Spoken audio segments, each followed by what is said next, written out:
Vamos lá para Salmo de número 2. Salmo de número 2. Então vamos lá. Porque se enfurecem os gentios e os povos imaginam coisas vãs. Os reis da terra se levantam e os príncipes conspiram contra o Senhor e contra o seu ungido, dizendo: rompamos os seus laços e sacudamos de nós as suas algemas. Ri-se aquele que habita nos céus.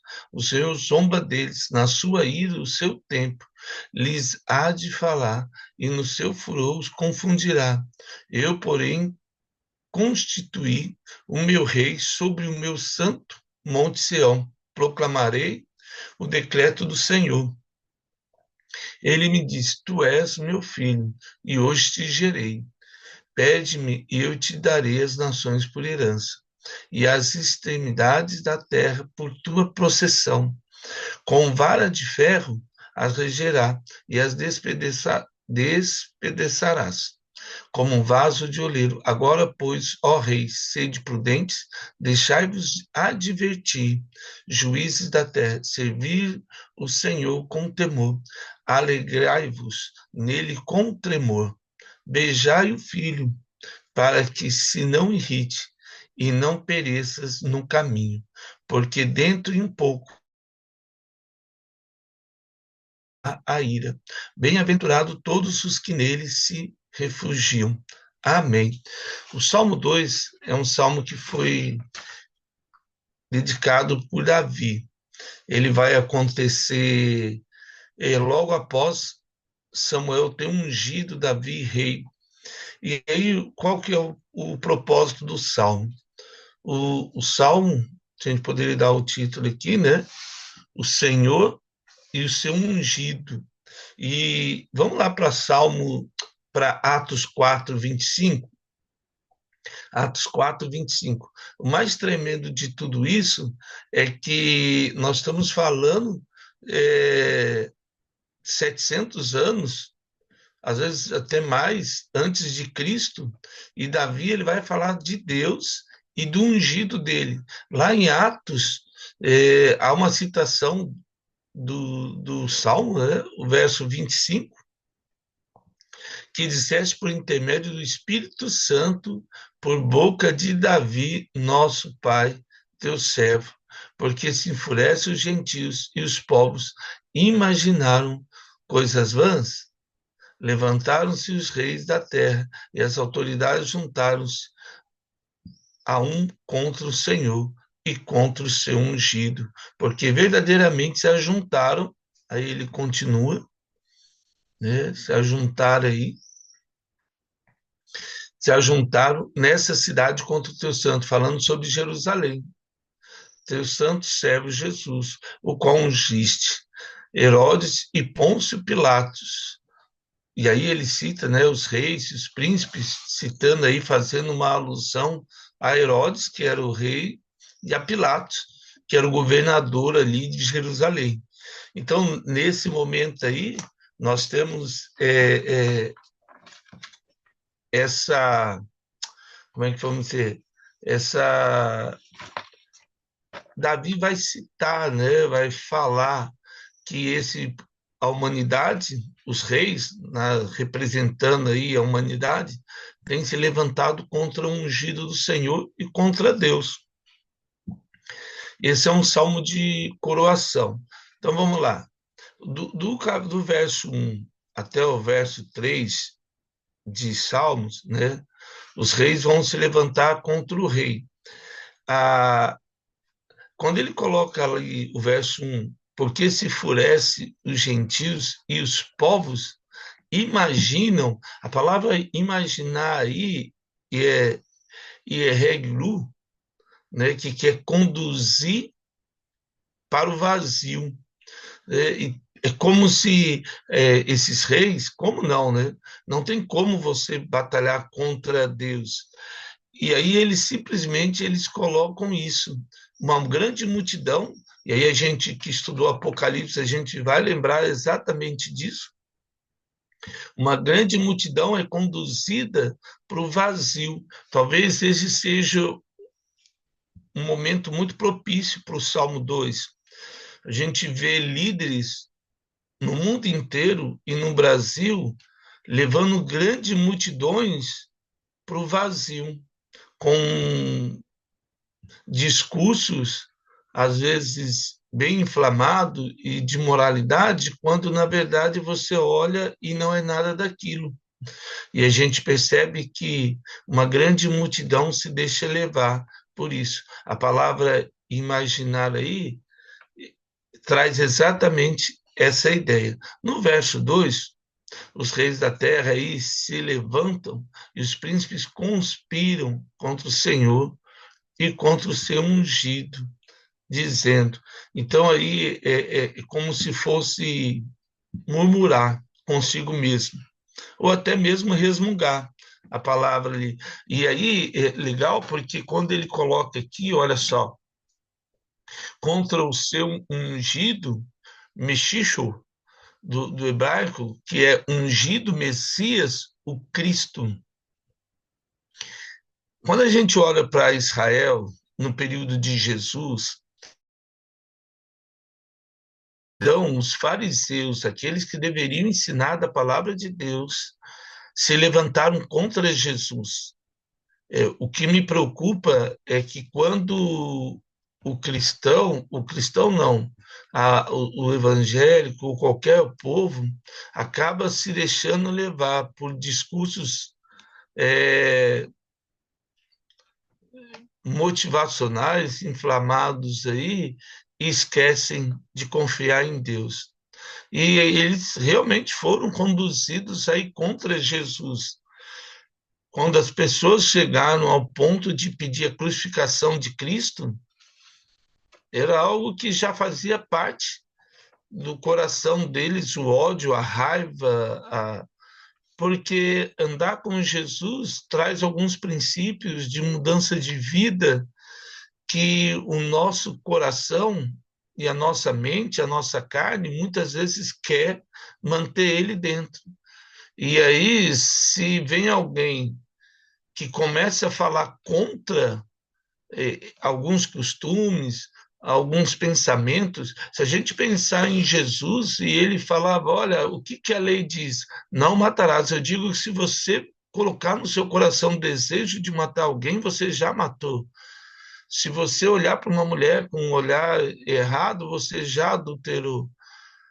E todos esses pecados vão dando brecha nas nossas vidas para que o inimigo possa agir. E por mais que nós tentamos é, é, justificar, a verdade é essa, o nosso pecado ainda existe, não muda. Então, Jesus, quando Davi, logo depois que ele é ungido por Samuel, o Espírito Santo, como diz lá em Atos, que a gente acabou de ler, inspirou Davi, porque, gente, nós estamos falando de Jesus e de Deus. O povo de Deus acreditava em Yahvé, acreditava que vinha o Messias, mas Davi via o Messias. Oséias 11, 4, vamos lá para Oséias 11, verso 4. Oséias, é, é, essa cegueira espiritual, né, que traz aí o verso 3, mas vamos ler só Oséias 11:4, depois a gente volta no verso 3. Atraí-os com cordas humanas, com laços de amor. Fui para eles como quem alivia o jugo de sobre as suas queixadas, e me inclinei para lhe dar-lhes de comer. Ele traz o povo de Israel, ele se inclina a Deus falando, né? Só que daí eles não querem. Vamos voltar lá para o verso 3. Esse texto de Osés, todo ele é bem mais.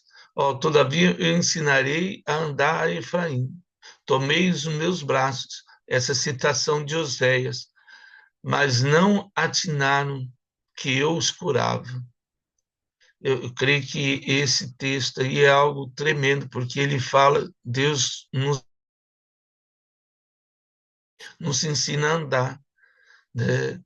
Os Salmos 150, 119, vai trazer lâmpada para os meus pés, é o teu caminho. É a tua palavra, né, que traz essa questão do caminho, que traz essa questão da direção.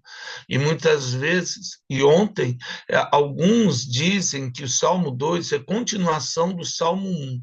Mesmo o Salmo 1 não sendo anônimo, é como se ele continuasse.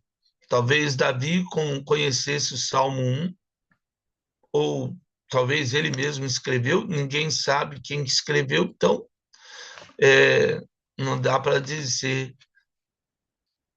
efetivamente que é deste ou daquele. Mas Atos capítulo 4, verso 25 e 28, vamos lá para Atos 4, 25. A cegueira espiritual é assim, imagine um animal, aquela historinha, não sei se você vai lembrar, do leão que tem uma ferpa na pata, aí alguém vai lá e tira. Então, assim, para tirar, parece que vai machucar. E quando tira, é uma outra questão.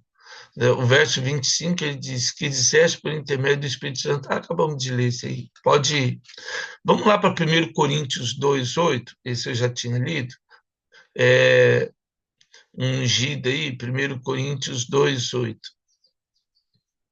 1 Coríntios capítulo 2, verso 8. Ó, sabedoria é essa que nenhum dos poderosos desses séculos conheceu. Porque se a tivesse conhecido, jamais teriam crucificado o Senhor da glória. Mas como está escrito, nem os olhos viram, nem ouvidos ouvirão, nem jamais se penetrou em coração humano o que Deus tem preparado para aqueles que o amam. Nenhuma capacidade humana vai enxergar a presença de Deus, a não ser pelo toque do Espírito Santo. O que nos constrange a acreditar em Jesus, como diz a palavra, quem nos convence do pecado, do juízo e da justiça, é o Espírito Santo de Deus. Quem confronta as nossas vidas com os nossos erros é o Espírito Santo de Deus. E aí, agora, voltando para os Salmos, né, do verso 4 ao verso 6, a gente tem o menosprezo divino. E porque Deus olha para isso aí, gente, ele criou o universo. Talvez eu possa e você entender as pessoas indo contra Jesus porque se viu como igual. Nós nunca fomos igual a Jesus. Há uma diferença, não tem como medir. O fato de Jesus ter descido na terra, se tornado um de nós, ele se tornou um de nós. Para que eu e você nos tornemos igual a Jesus, é só a ação do Espírito Santo todos os dias da nossa vida. E mesmo assim, nós precisamos abrir mão de muitas coisas, como nós já falamos, não precisávamos nem abrir mão, mas a gente acaba se deixando atrair pelas coisas do mundo. Ri-se aquele que habita nos céus e zomba deles. Ou seja, Deus, ele não... O 1 Coríntios 1:20, vamos lá, 1 Coríntios 1:20, ele diz assim, Jesus ele veio e 1 Coríntios capítulo 1, verso 20, e confunde os sábios. O verso 20, ele vai dizer assim, onde está, ó sábio? Onde está, ó escriba? Onde o inquiridor desse século, falando sobre Satanás, porventura não tornou Deus louca a sabedoria do mundo? Nem precisa dizer nada. Deus vem e confunde aí, sabe? Voltando lá no verso 5, né? E ele diz lá, na sua ira, o seu tempo lhes há de falar. Só o verso 4 aí, quando ele fala o Senhor zomba deles, ele usa aí, né, Adonai, quando aparece Deus e Yahvé, mas aí ele traz Adonai, que é soberano, meu Senhor. Lá em Gênesis 15:2, ele vai a Abraão, né, vai usar esse termo aí, Adonai.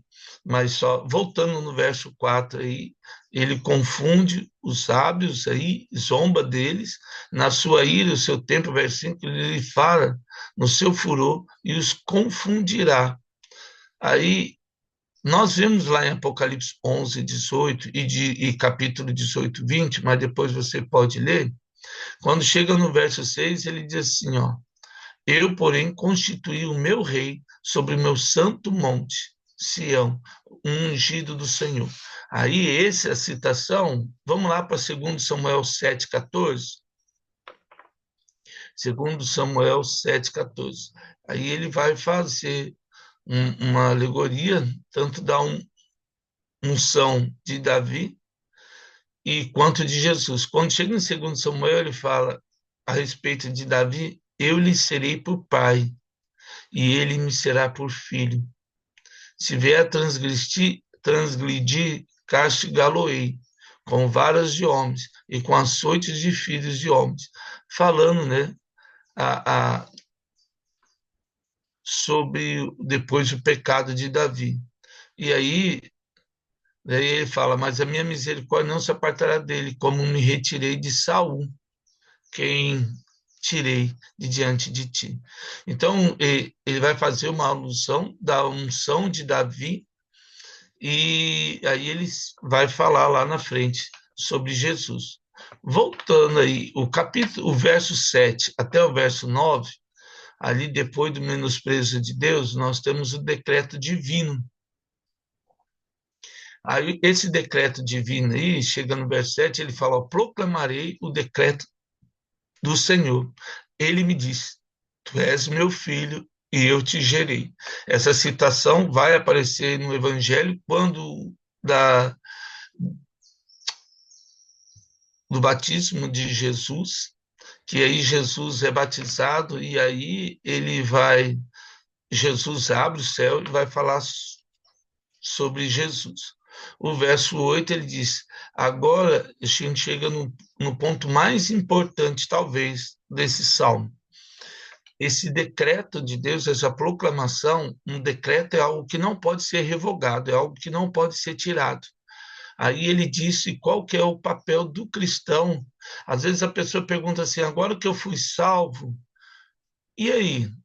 É só você e eu temos um galardão, nós vimos isso no estudo de Apocalipse. Esse galardão está inserido sobre as vidas que nós ganhamos para Cristo. Ele diz: pede-me e eu te darei as nações por herança e as extremidades da terra por tua possessão. Já é nosso. Talvez aqui entra um discurso de. Como é que eu vou falar? Essa doutrina me fugiu até a palavra, não de prosperidade, é, que, que tenha isso, é tudo nosso, vamos conquistar e vamos lá. Mas essa conquista não é uma conquista silenciosa, como foi de Abraão. Essa que é a questão. O barulho não vem de Deus. Se a gente pensar em Elias na caverna de Adulão, veio a tempestade, Deus não estava lá, a chuva de Saraiva, Deus não estava lá, mas veio uma brisa suave, ali estava Deus. Elias era um profeta, um homem de Deus, isso não se discute, mas estava fazendo muito barulho. E Deus falou, filho, eu vou agir aqui, ó. Enoque, eu acho tremendo a história de Enoque. Você, com exceção do livro apócrifo, do livro de Enoque, você pouco sabe sobre Enoque, né, que aparece lá em Gênesis. Simplesmente a Bíblia fala, e andou com Deus, Harak, e a gente falou sobre isso, né, ele andou com Deus, o H lá traz a presença de Deus, e Deus achou por bem levar ele consigo. O verso 9, então assim, se o mundo está do jeito que está, esse erro é meu, esse erro é nosso. Nós, duas coisas, não estamos testemunhando de Jesus, estamos fazendo muito barulho. Isso que é mais triste. Porque as pessoas estão morrendo sem Jesus. E eu e você Muitas vezes dizemos que conhecemos, mas essas pessoas precisam do amor de Jesus. O verso 9 aí, né, com ferros as regerá e as despedaçará como um vaso de oleiro. Assim, é uma citação lá de Apocalipse. Apocalipse 2, 12, 19, fala do governo de Jesus. Do verso 10 ao verso 2, agora ele chama todo mundo para estar junto dele, estão convocados. Agora, pois, ó reis, sede prudentes e deixai-vos advertir juízo da terra. Ou seja, agora é a hora de escolher o caminho, a prudência. E a prudência, como diz Provérbios, até o tolo, quando se cala, se passa por sábio. Agora, não é para fazer barulho, é para parar e refletir na nossa vida e deixar Deus agir no nosso coração e fazer o papel. Oséias 14, 9, vamos para lá, só para Oséias 14, 9. E aí, Oséias 14, 9, ele diz assim, quem é sábio, que entenda essas coisas. Quem é prudente, que as saiba. Porque os caminhos, e aí é bem legal, porque os caminhos, está no plural, não é o caminho. Jesus diz, eu sou o caminho, a verdade e a vida. Mas os caminhos do Senhor são retos e os justos andarão neles. Mas os transgressores neles cairão. Então, quais caminhos são esses aí que Oséias vai falar? É o caminho da prudência, o caminho do silêncio, porque esses caminhos nos levam até Deus. Ou seja, quando alguém te dá um tapa na face, você vira o outro. Eu posso não entender no momento, nem você, mas esse é um caminho que nos fortalece, um aprendizado de Deus, todos os dias da nossa vida. Voltando lá para Salmos, ainda no verso 11 agora, servi ao Senhor com temor e tremor, e alegrai-vos nele com tremor. Aqui é bem legal o verso 12. Beijai o filho, para que não se irrite, e não pereçais no caminho, porque dentro de um pouco lhe se inflamará a ira. Bem-aventurados todos os que nele se refugiam. A palavra beijar aqui muitos teólogos têm uma grande dificuldade, porque a palavra que aparece lá é kiá. No aramaico, bar, ele que vai aparecer ali, é filho, mas no aramaico é filho, é bar. Bar significa filho no aramaico, mas no hebraico ele vai trazer essa ideia de puro. Bi é filho, bar é puro. Então, quando fala beijai o filho, é como se dissesse assim,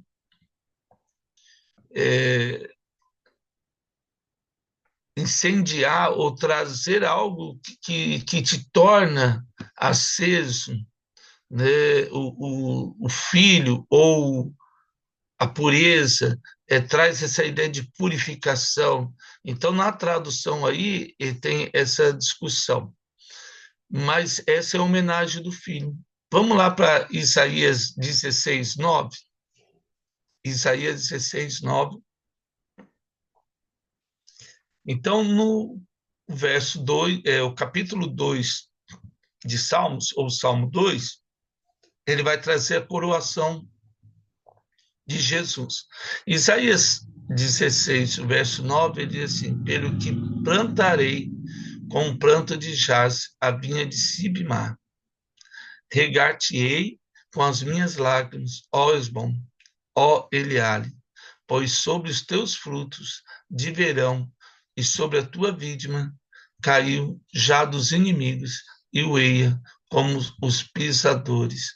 Ou seja, o fruto que vem do Espírito Santo sobre a nossa vida, e aí é o que destrói os inimigos. Não é a luta, não é o grito, não é a espada, porque quem vive da espada, pela espada morrerá. né? Ou seja, a palavra de Deus ainda fala, né? Que a palavra branda espanta o furor. A nossa vida é como a de Jesus, da bacia e da toalha e do silêncio. Entra no nosso quarto e medita no Senhor. Que nessa manhã, nesse dia, o Espírito Santo possa nos conduzir a agradecer a Deus por esse ensinamento, né? E possamos nos refugiar no Senhor nesse dia, independente das circunstâncias, da situação, que nosso espírito hoje esteja refugiado no Senhor. Amém?